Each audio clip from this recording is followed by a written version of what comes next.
우리가 지금 6장을 비추면서 성령의 사람은 어떤 삶이 되느냐, 다른 말로 말하면 믿음의 사람으로서의 참 모습이 무엇이냐, 여기에 대해서 결론을 가지고 말하고 있죠. 그래서 첫 번째 시간은 어떤 일에 대해서 가르쳐주고 있습니까? 우리가 6장 1절은 짐을 서로 지라, 이게 성령의 사람입니다. 두 번째는 심는 법칙을 가지고 사는 사람이 성령의 사람이다. 오늘 세 번째 사람은, 성령의 사람은 그리스도의 십자가를 자랑하는 사람이다, 이거예요. 왜 이 말이 나왔느냐, 이 동기 배경이 있어요.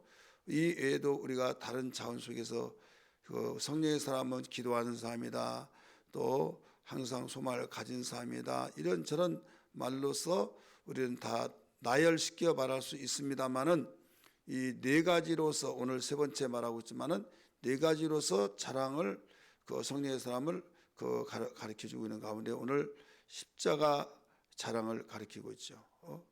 이 그리스도의 십자가 자랑, 그 이유가 있어요. 유대주의자들이 거짓 교사로서의 교회를 유혹해서 교회가 파괴되고 있다, 이거죠. 무너지고 있는데, 이걸 회복하기 위해서는 성령의 사람이 어떤 사람이라는 것을 알려주고, 성령의 역사를 통해서만이 믿음 생활을 할 수 있는데, 믿음의 사람으로서의 삶이 참 모습이 어떻게 나타나냐, 그걸 통해서 분별력을 가지고 오직 그리스도의 사람으로 다시 회복되라, 이런 지침이 되기 위해서 가르쳐 주고 있는 것입니다. 그러면 오늘 본문에서 11절에서 16절까지 보면은 무슨 단어가 많이 나온가 하면, 할례라고 하는 단어가 많이 나오고 5번이 나옵니다. 이 그리스도의 십자가가 3번이 언급되고 있습니다.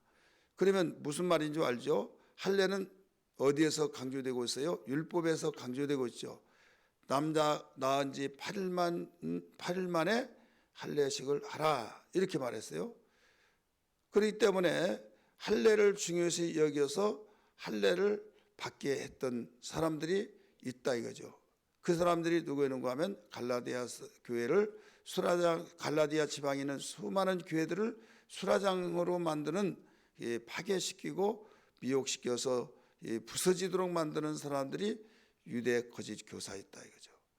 그들이 주장한 것은 어떻게 해서 할례 받아야 된다, 할례 받아야 된다 해서 할례식을 해주고, 이제 그리스도에게서 완전히 떨어지죠. 끊어지게 은혜에 떨어졌다, 이런 말씀을 들어서 아실 거예요.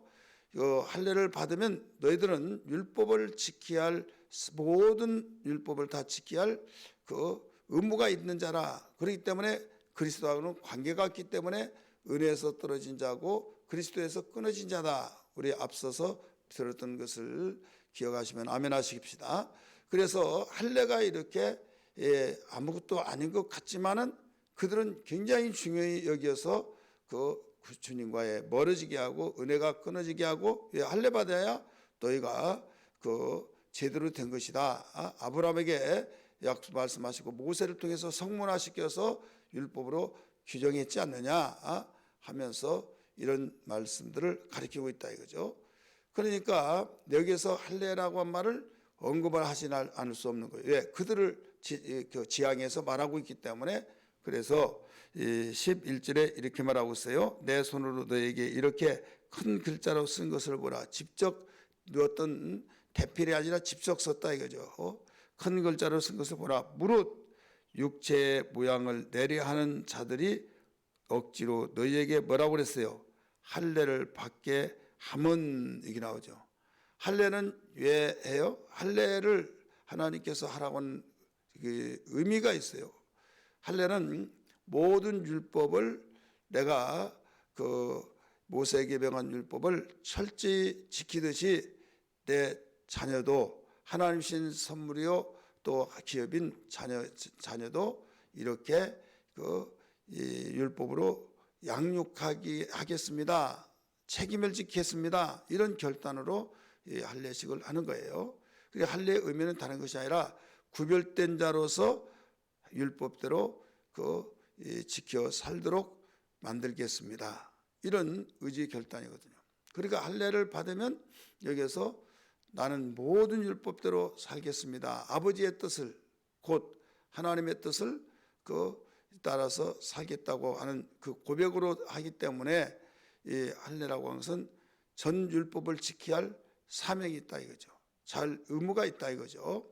그렇다면 여기에서 유대주의자들이다 보니까 기독교인들은 할례식을 하지 않아요. 그러니까 이거 잘못됐다 하면서 하나님이 모세를 통해서 할례를 받으라고 하는데 저들은 할례를 안 해? 무할례? 웃긴다.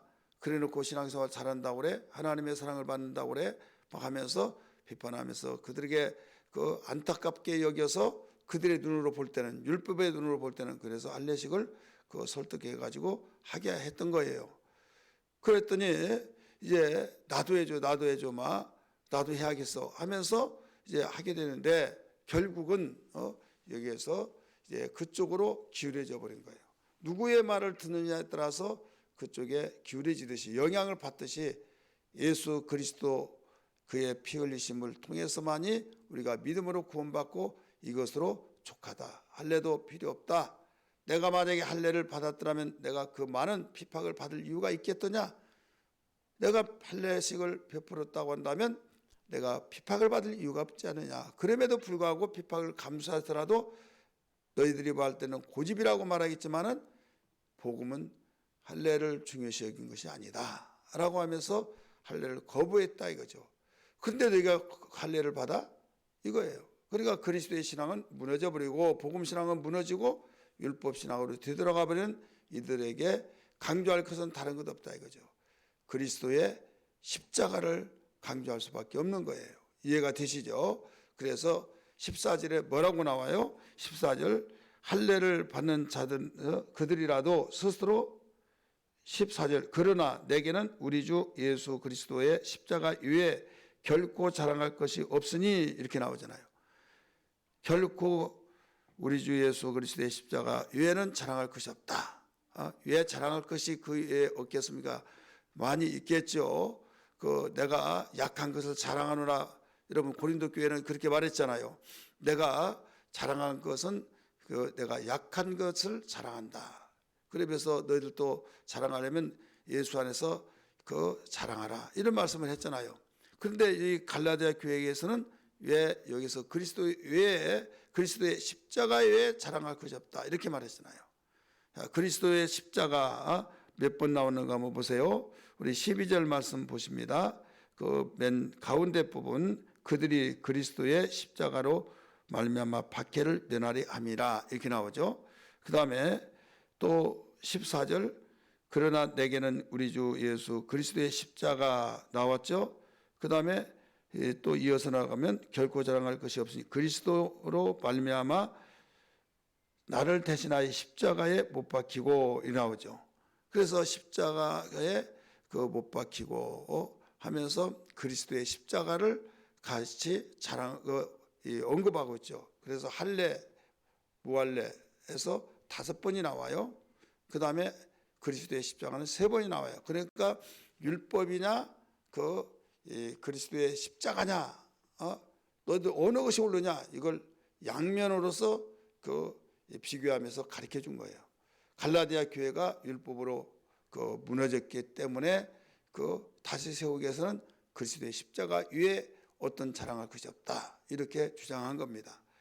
여기에서 왜 율법을 예수 믿는 사람에게 유대주의자들은 율법을 핵심적인 의무를 다 지켜야 할 의무라고 하는 표칭으로 할례를 그렇게 주장했느냐? 2가지예요. 하나는 12절 맨 끝에 부분 보니까 그리스도의 십자가로 말미암아 박해를 면하리 함이라. 박해를 면하게 하기 위해서. 야 너희들 그렇게 핍박받잖아. 그게 좋아? 하면서 할례 받으면 핍박 안 받아. 이거예요. 그러니까 예수 믿으면서 우리가 핍박받는 것은 당연히 따라오는 거죠. 내가 움직이면 그림자가 따라오듯이 내가 살았으니까 그림자가 생기지 죽은 사람이 그림자 생겨요? 안 생기잖아요. 내가 살아 있으니까 어디를 다니는 족적이 남는 거지. 여러분, 내가 죽으면 족적은 그걸로 끝이 납니다. 발자국을 남기고 다니잖아요, 살면. 근데 죽으면 그런 것이 없어요. 내가 살았으니까 활동한 거지 죽으면 활동한 것이 없어요. 그래서 하나님의 뜻대로 살다가 보니까 거기서 자기들의 생각이 틀리다고 핍박을 하는 거예요. 근데 그 핍박을 없애기 위해서 받지 않기 위해서 할례식을 하는 거죠. 위장한 거죠, 쉽게 말해서. 근데 예수님 말씀하셨어요.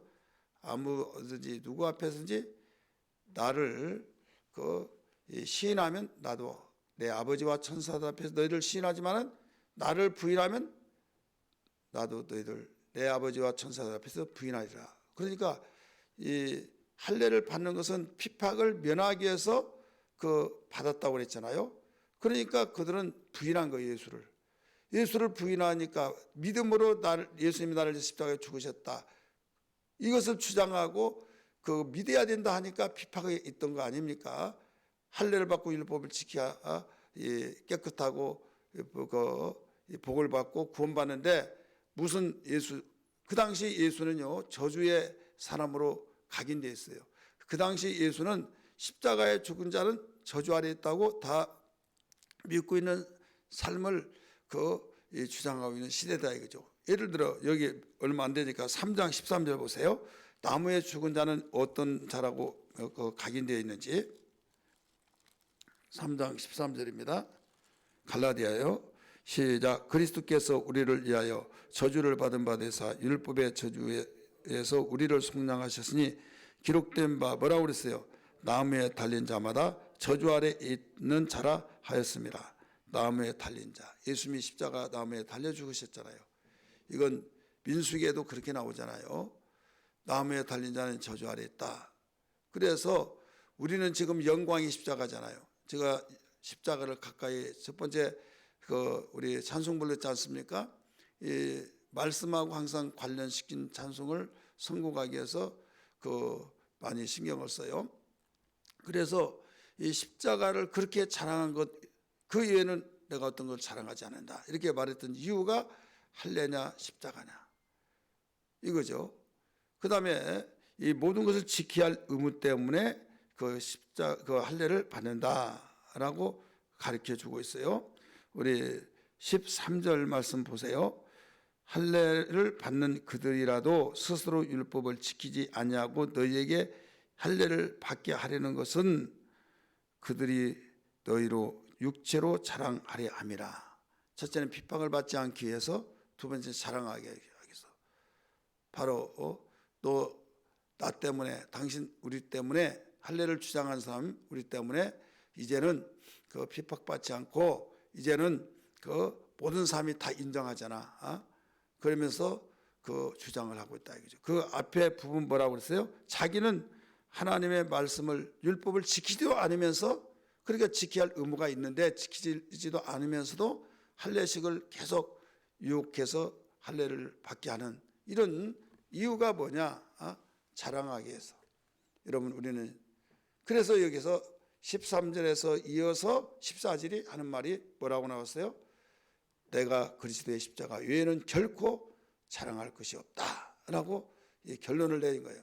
그러면 무조건 십자가 자랑 하니까 이 말씀을 14절을 인용해서 많은 사람들이 우리가 십자가를 자랑해야지 그러면 어떤 사람은 십자가 강도도 십자가에 못 박아 죽었어. 근데 왜 십자가 자랑해? 예수 자랑해야지. 또 이런 사람이 있잖아요. 여기서 십자가에 못 박혀 주신 예수 그리스도를 자랑한다 이거죠. 근데 그런 말을 그냥 자랑은 십자가에 자랑할 것이 없다라고 말하니까 이 6장 14절에 있는 말씀을 인용해 가지고 의미도 모르고 막 그냥 자랑한다고 이렇게 말하면 이건 아무 의미가 없는 거예요. 여러분 왜 우리가 그리스도의 십자가를 자랑하냐 이거죠. 우리 주 예수 그리스도의 십자가를 자랑해야 할 이유는 다른 것이 아니에요. 피 흘려 주셨죠. 그 다음에 그 피가 나를 대속해 주셨어요. 내가 저주받고 심판받고 지옥 갈 죄를 대신 다 갚아 주었기 때문에 내가 그 피를 믿음으로 구원을 받고 내가 새로 거듭나서 지음을 받았다 이거죠. 그걸 설명하려고 하다 보니까 시간은 없죠. 또 이 설명을 해야겠죠. 그래서 줄여서 그리스도의 십자가 이렇게 말하는 거예요. 따라서부터 그리스도의 십자가. 그 의미를 알고 십자가를 자랑하라고 하는 의미를 알아야지, 의미를 모르면은 여러분 여기서 십자가 아무리 자랑하고 떠들고 다닌다 할지라도 여기는 아무런 의미가 없는 거예요. 왜 바울이 그리스도의 십자가를 자랑하느냐, 자랑한다고 했느냐 이거죠. 여기 앞에 분명히 그랬어요. 우리 주 예수 그리스도의 십자가라고 그랬어요. 따라서 합시다. 우리 주 예수 그리스도의 십자가. 그러니까 나의 주인이 되고 내가 그분을 모셨으니까 내 죄를 십자가에 못 박혀 피 흘려 주셨던 것이 내 죄를 대신 짊어 주신 그 은혜를 통해서 내가 주님을 마음속에 구주로 영접했고 그 은혜로 말미암아 내가 거듭나서 새로 지음받았다. 보라 지금은 그리스도의 새로운 피조물이라 나오잖아요. 그런 적 누구든지 그리스도 안에 있으면 새로운 피조물이라. 그래서 15절에 그렇게 나오는 거예요. 15절 같이 읽습니다. 시작. 할례나 무할례 아무것도 아니로되 오직 새로 지음을 받은 것만이 중요하니라. 중요하니라. 그게 적은 글씨로 나왔죠. 이거 강조점을 말하고 있는 거예요. 앞에서 할례 계속 나왔잖아요. 할례가 무할례까지 해서 5번이 나와요. 그러니까 할례를 주장했다고 그래서 할례가 중요한 것이 아니다. 나는 할례 안 받아서 나는 안 받아서 그게 중요한 것이 아니다 이거죠. 할례든 무할례든 이건 중요한 것이 아니다. 가장 중요한 것은 내가 새로 지음받았다는 거예요. 어떻게 지음받아요? 거듭날 때만이. 물과 성령으로 거듭나야 지음받는 거잖아요. 예수 그리스도의 피 흘려주신 것을 내가 믿고 내가 예수님을 주인으로 모셔서 하나님의 아들, 딸로 태어나서 새로 지음받는 이게 중요하다. 그래서 피 없이는 예수님의 십자가 죽으심이 없이는 될 수 없기 때문에 우리 주 예수 그리스도의 십자가 위에 어떤 자랑할 것이 없다. 이런 말씀을 하신 거예요. 이해되시면 아멘 하십시다. 오늘 또 이 믿음의 고백으로 살기를 주의 이름으로 축원합니다.